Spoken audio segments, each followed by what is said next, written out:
ഇപ്പൊ ഇന്നത്തെ കാലത്ത് ഒരാളെ നാറ്റിക്കാൻ വേണ്ടി ഇപ്പൊ മമ്മൂട്ടിന്റെ മോഹൻലാലിന്റെ വോയിസ് വെച്ചിട്ട് ഞാൻ ഉണ്ടാക്കി തരട്ടെ? എന്താ രാമേന്ദ്ര പ്രശ്നം?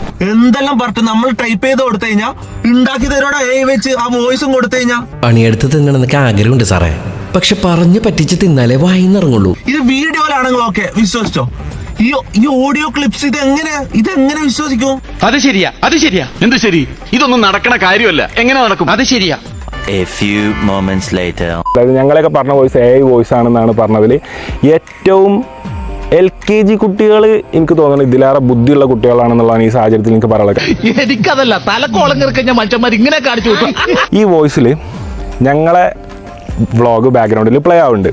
ഈ വീട്ടിലെ വ്യക്തികൾ ഓരോരുത്തരുടെ വോയിസും വ്യക്തമായിട്ട് കൃത്യമായിട്ട് ഇത്ര സീറ്റ് വ്യത്യാസത്തിൽ നമുക്കിത് കേൾക്കുന്നുണ്ട്. മനുഷ്യനായ സാമാന്യ ബോധം വേണം. വേണ്ടാത്ത ആവശ്യമില്ലാത്ത അശ്ലീല തെറികളടക്കം, അതായത് ഏക്ക് പോലും അറിയാത്ത ഒരു കയ്യബദ്ധം നാറ്റുകരുത് തെറികളടക്കം ഉൾപ്പെടുത്തിയിട്ട് കണ്ണൂർ സ്ലാങ്ങിൽ എങ്ങനെ ഉണ്ടാക്കാന്നുള്ളത്. നിനക്കിതെങ്ങനെ സാധിക്കുന്നതാവൂന്ന് ഞാൻ ചോദിക്കുന്നില്ല, പക്ഷെ നിന്റെ അപ്പൻ ഇതെങ്ങനെ സാധിച്ചെടുത്തടാ? നമ്മൾ ടൈപ്പ് ചെയ്ത് കൊടുത്തു കഴിഞ്ഞാ ഉണ്ടാക്കി തരോടെ വെച്ച് ആ വോയിസും കൊടുത്തു കഴിഞ്ഞാ ഇവിടെ പറയുന്ന നിനക്കില്ലേലും കേൾക്കുന്ന എനിക്കില്ലടാ ഒരു ചളുപ്പ്. ഓഡിയോ എഞ്ചിനീയേഴ്സുമാരായിട്ട് ഞങ്ങൾ 2-3 ദിവസമായിട്ട് കോൺടാക്ട് ഉണ്ട്. എല്ലാവരുടെ അടുത്തും ഞങ്ങൾ ഈ ഓഡിയോ അയച്ചിട്ട് ഇത് പ്രൂവനാണ്, അതായത് ഈ ഒരു സംഭവം വെച്ചുണ്ടാക്കിയ വോയിസുകളല്ല എന്നുള്ളത് പ്രൂവനാണ്. എന്തായാലും നേരിടുക തന്നെ. പ്രശ്നങ്ങൾ വരുമ്പോൾ സ്ട്രോങ് ആയിട്ട് നിൽക്കണം. സൂപ്പർ ചാറ്റിന്റെ സൗണ്ട് എങ്ങനെ ഓഫാക്കാൻ അറിയാത്ത ആൾക്കാരാണ് ഈ ഉണ്ടാക്കിയിരിക്കണമെന്ന് പറഞ്ഞാൽ അത് വിശ്വസിക്കാൻ എനിക്ക് സ്വല്പം ബുദ്ധിമുട്ടുണ്ട്. അവന്റെ മോതണ്ടല്ലേ മിസ്റ്റർ ഇൻസ്പെക്ടർ, വേണ്ട സാറേ.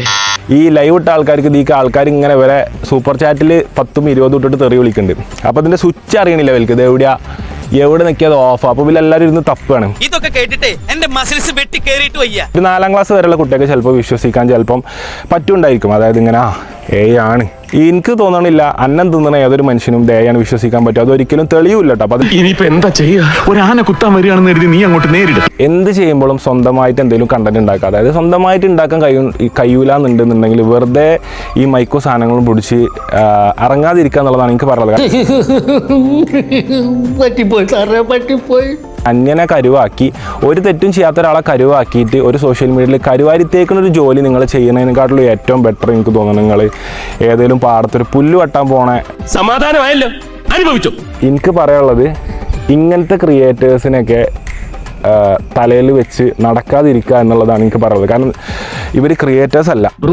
നിന്റെ മുമ്പിൽ എന്തൊരു ഡീസന്റ്. അപ്പൊ ഇനി യാതൊരു തരത്തിലുള്ള ബന്ധം പോയിട്ട് ഈ ചെയ്ത കാര്യങ്ങൾക്ക് ഇവരോട് ഒരു തരത്തിലും മാപ്പർഹിക്കാത്ത കാര്യം ചെയ്തവർക്ക് തക്കതായ ശിക്ഷ കിട്ടണമേ എന്ന് പ്രാർത്ഥിക്കണം. 2 എണ്ണം അടിച്ചിട്ട് ചെകുത്താനെ പ്രാർത്ഥിച്ചിട്ട് ഉറങ്ങാൻ നോക്കും. ചെകുത്താനെ? അതേടാ, ഈ കാലത്ത് ദൈവത്തിനെ ഒന്നും പ്രാർത്ഥിച്ചിട്ട് ഒരു കാര്യമില്ല. ഞാൻ പോകുന്നു.